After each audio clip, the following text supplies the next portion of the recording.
Ella me rompió diciendo que su flamante novio la llevaría a París. Yo sonreí, le deseé buen viaje, y desde mi oficina esperé a que abordaran para despedir a mi interno, su gran amante, cortarle la tarjeta de empresa y dejar a los dos varados como turistas que no pueden pagar ni un café. La semana pasada, tras 2 años de relación, Vanessa terminó conmigo.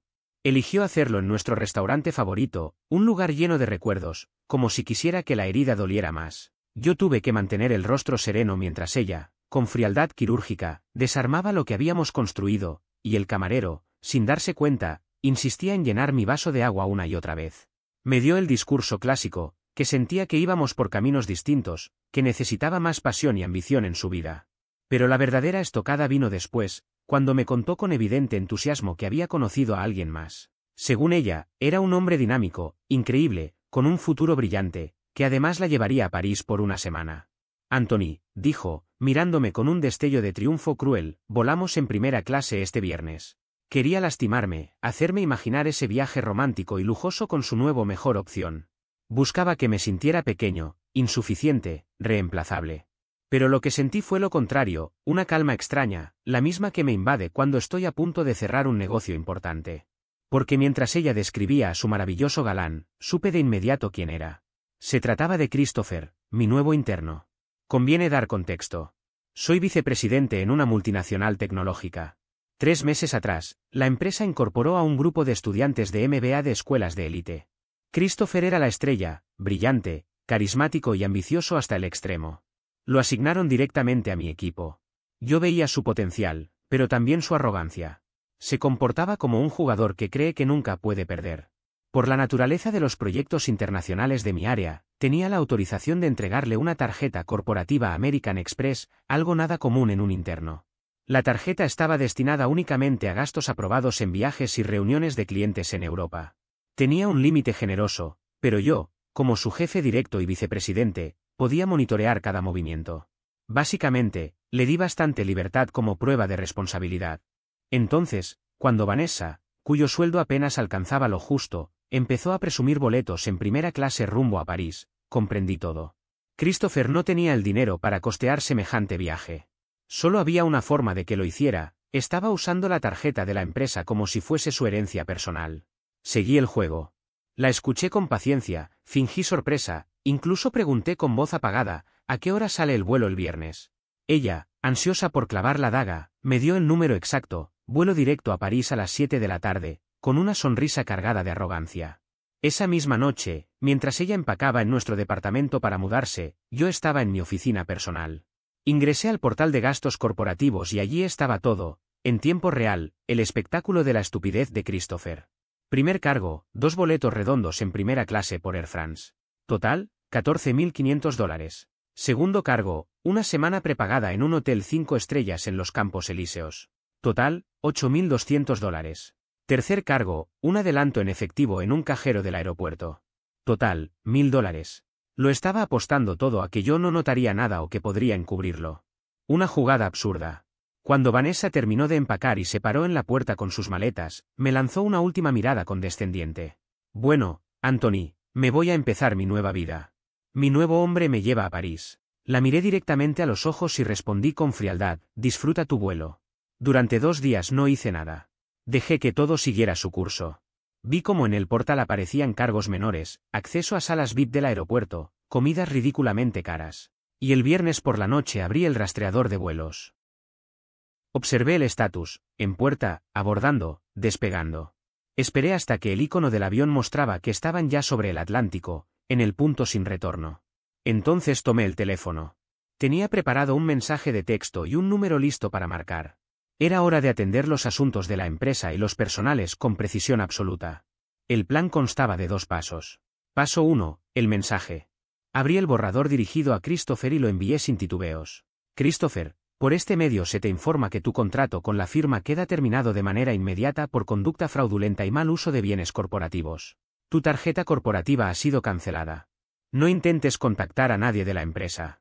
Recibirás una carta formal en tu domicilio con la exigencia de reembolso. Tu indemnización es 0. El mensaje se entregó de inmediato, aunque él no lo vería hasta 6 horas después, cuando estuviera sobrevolando Francia. Paso 2, la llamada. Marqué al número del servicio 24/7 de administración de tarjetas corporativas. Una operadora adormilada contestó. Me identifiqué con mi nombre y mi código ejecutivo. El resto era solo cuestión de procedimiento. Lo primero que hice, después de analizar con calma toda la situación, fue tomar el teléfono y marcar al banco. Mi voz sonaba tranquila, pero por dentro llevaba una mezcla de firmeza y cierta satisfacción anticipada. Necesito reportar una tarjeta utilizada para fines fraudulentos y que sea cancelada de inmediato, dije con un tono seco y profesional. El agente al otro lado me pidió el número. Se lo dicté, era la tarjeta asignada a Christopher, el interno que había decidido jugar con fuego. Le expliqué que yo era el vicepresidente autorizado de esa cuenta, lo que me daba la autoridad absoluta para anularla y ordenar que cualquier cargo reciente se revisara con lupa. No dejé pasar ningún detalle, incluí los boletos de avión, la reserva del hotel y cualquier otro gasto realizado en los últimos días. Todo debía ser marcado como fraudulento y sujeto a procedimientos de contracargo. El operador guardó silencio unos segundos mientras escribía y revisaba en su sistema. Finalmente, su voz sonó clara. De acuerdo, Mr. Russo, la tarjeta ha sido desactivada. Todos los cargos pendientes han quedado congelados y hemos iniciado una investigación de fraude. No pude evitar sonreír para mis adentros. Excelente, respondí. Gracias por su eficiencia. En cuestión de apenas 5 minutos había conseguido dos cosas cruciales: cortar de raíz la carrera de un interno que creyó que podía engañar a la compañía y, al mismo tiempo, destruir la fantasía de un viaje que mi expareja tanto celebraba. Christopher acababa de perder su empleo y, con él, su fuente principal de dinero. Me imaginé la escena en París con lujo de detalle. Podía verlos aterrizando con una sonrisa radiante, convencidos de que estaban viviendo el inicio de unas vacaciones de ensueño. La emoción del champán en primera clase todavía burbujeando en sus venas, la confianza de alguien que cree que tiene todo bajo control. Saldrían del aeropuerto, tomarían un taxi hacia un hotel de 5 estrellas y, al llegar, subirían al mostrador de recepción, aún con esa energía arrogante. El recepcionista, impecablemente vestido, revisaría su sistema, golpearía unas teclas con calma, y de pronto, con una expresión seria y educada, soltaría la noticia. Lo lamento, señor, la tarjeta con la que se realizó esta reserva ha sido rechazada. La reserva ya no es válida. Puedo imaginar el momento exacto en que las sonrisas se borran. La confusión primero, el nerviosismo después, y finalmente la realidad cayendo sobre ellos como un cubo de agua helada. Todo el castillo de ilusiones que habían construido alrededor de ese viaje se derrumbaría de golpe. La tarjeta de empresa en la billetera de Christopher ahora no era más que un trozo de plástico inútil. Y yo sabía, porque conocía bien su sueldo de interno, que no podría costear ni siquiera una noche en un hotel barato, mucho menos un regreso de emergencia en avión. Quedaban atrapados, sin un plan B. Tal como esperaba, alrededor de 8 horas después comenzó la avalancha. Mi teléfono vibró con insistencia mostrando un número desconocido con código de Francia. Lo dejé sonar y entrar al buzón de voz. Volvió a sonar, otra vez lo ignoré. Luego vino lo inevitable, una cadena interminable de mensajes de Vanessa. Anthony, ¿qué hiciste? El hotel no nos deja registrarnos. La tarjeta de Christopher es rechazada en todos lados. Dice que la cancelaste. Además acaba de recibir un aviso de despido. ¿Es una broma? Esto no tiene gracia. No tenemos dinero, estamos atrapados aquí. Tienes que arreglarlo, me lo debes. Leí cada palabra con calma, sintiendo una especie de justicia fría recorrerme el cuerpo. ¿Debérselo? No le debía absolutamente nada. Había decidido, por voluntad propia, traicionar lo que teníamos y apostar por alguien más ambicioso. Esa elección traía consecuencias, y ahora las estaba experimentando en carne propia. Llegaron más y más mensajes, cada vez más desesperados, escritos con una urgencia casi suplicante. Después de leer al menos una docena de ellos, decidí darle el cierre que merecía. Eso suena como un problema personal entre tú y tu hombre ambicioso. Como ya te dije antes, disfruta tu vuelo, o en este caso, tus vacaciones. Presioné enviar y de inmediato bloqueé su número. La borré de todas mis redes sociales y desapareció de mi vida digital igual que había borrado sus vacaciones de ensueño. Minutos más tarde, algunos de sus amigos intentaron contactarme. Los mensajes eran predecibles. Lo que le haces a Vanessa es cruel. Ha habido un malentendido, deberías ayudarla. No respondí. También los bloqueé. No existía ningún malentendido, esto era el resultado natural de las decisiones que ellos habían tomado. Vanessa eligió vincularse a un hombre que creía poder vivir del engaño. Yo solo hice que se enfrentara a la realidad. París, con todo su lujo, se convirtió en una cárcel sin barrotes para ellos, con un presupuesto equivalente a cero. Actualización. El lunes siguiente, al llegar a la oficina, ya tenía claro que debía cerrar el tema de forma oficial. Lo primero fue reunirme con el director de recursos humanos y con mi jefe inmediato, el vicepresidente ejecutivo. Coloqué sobre la mesa todos los documentos, el reporte detallado del portal de gastos corporativos, con la cronología exacta de cargos, los pasajes de primera clase y la lujosa reserva de hotel.